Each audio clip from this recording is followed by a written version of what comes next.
ತಗೊಂಡೋದ್ ಕೂಡ ಅಲ್ಲಿ post master ಹೇಳಿದ್ರು ಡೆಡ್ ಆಗದಲ್ಲಮ್ಮ ಅಂದ್ರು. ಹಂಗಾರೆ ಒಂದ್ 100 ರೂಪಾಯಿ ಕೊಟ್ಟಿ ರಿನ್ಯೂವಲ್ ಮಾಡು ಅಂದ್ರು. ಅವಾಗ ರಿನ್ಯೂವಲ್ ಮಾಡೋಕ್ ನಾ ರಿನ್ಯೂವಲ್ ಫಾರ್ಮ್ ತುಂಬ್ಕೊಂಡೆ. ಅವಾಗ ಏನಂದ್ರು, ನಿನ್ನ ಹತ್ರ ಪಾನ್ ಕಾರ್ಡ್ ಅದ್ ಯಾಕೆ ಹೇಳಿದ್ರು. ಇಲ್ಲ ಸರ್ ಅಂದೆ. ಹಂಗಾದ್ರೆ ನೀ ಪಾನ್ ಕಾರ್ಡ್ ಮಾಡ್ಕೊಳ್ಬೇಕು, ಎಲ್ರಿಗೂ ಆಗುದಿಲ್ಲ ಅಂದ್ರು. ಅವನ್ನ ಸೀದಾ ಪಾನ್ ಕಾರ್ಡ್ ಮಾಡೋಕ್ ಹೋದೆ. ಸ್ಲಿಪ್ ತಗೊಂಡು ಪಾಸ್ಬುಕ್ ತಗೊಂಡು ಹೋದೆ. ಅವಾಗ ಈ ಐಶ್ವರ್ಯ ತಾಯಿ ಮಗಳಲ್ಲೇ ಕೂತ್ಕೊಂಡು ಇಲ್ಲಿ ಪೋಸ್ಟ್ ನ ಬೈಯರು ಅವರೆಲ್ಲ ಕೇಳ್ಕೊಂಡ್ ಬಂದ್ರು. ಬಂದ್ ಕೂಡಲೇವ ಮಾರಂದಿಸ್ ಫೋನ್ ಮಾಡ್ತು.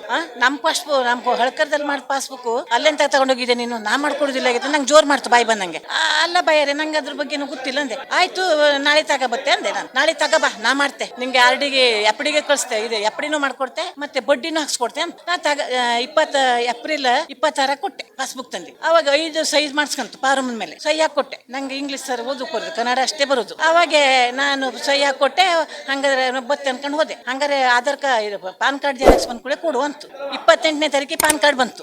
5 ದಿವಸ ರಜೆಗೆ ಹೋಯ್ತಿದ್ದು. ನಂದು ದುಡ್ಡು ತೆಗೆದ್ಕೊಂಡ್ಮೇನೆ ಎಷ್ಟು ಫೋನ್ ಮಾಡ್ರು ಸಿಗ್ಲಿಲ್ಲ. ಸುಸ್ತಾಗೋದೆ. 1 ವಾರ ತಿರ್ಗಿ ಕಡೆ ಒಂದು ಹುಡುಗಿ ಕುಳ್ಸಕ್ ಹೋಗಿತ್ತು 28ಕ್ಕೆ. ಅವಳ ಹತ್ರ ಕೇಳಿದೆ, ಎಲ್ಲೋದ್ರು ಮೇಡಮ್, ಅವರು ರಜೆ ಹೋಗಾರೆ, ಮತ್ತೆ ನೀ ಪಾನ್ ಕಾರ್ಡ್ ಜೆರಾಕ್ಸ್ ಕೊಡು ನನ್ ಕೈಲ ಅಂತ. ನಾ ಕೊಟ್ಟಕ್ ಹೋದೆ. ಮತ್ತೆ ಫೋನ್ ನೋಡ್ದೆ, ಏನ್ ಮಾಡ್ರು ಎತ್ತಿದಿಲ್ಲ. ಕಡೆಗೆ ಮೇ 22ಕ್ಕೆ ಪಾಸ್ಬುಕ್ ಕೊಡ್ತು. ಅವಾಗ ಹೇಳಿದೆ, ನಂದು ಎಪ್ಪಡಿ ಎಲ್ಲೋಯ್ತು ಬೈರೆ, 20,000 ಎಪ್ಪಡಿ ಎಲ್ಲೋಯ್ತು.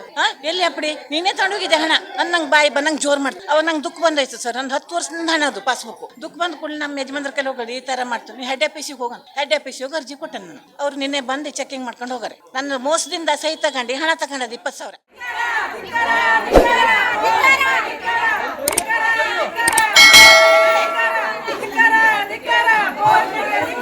ಬೇಕೇ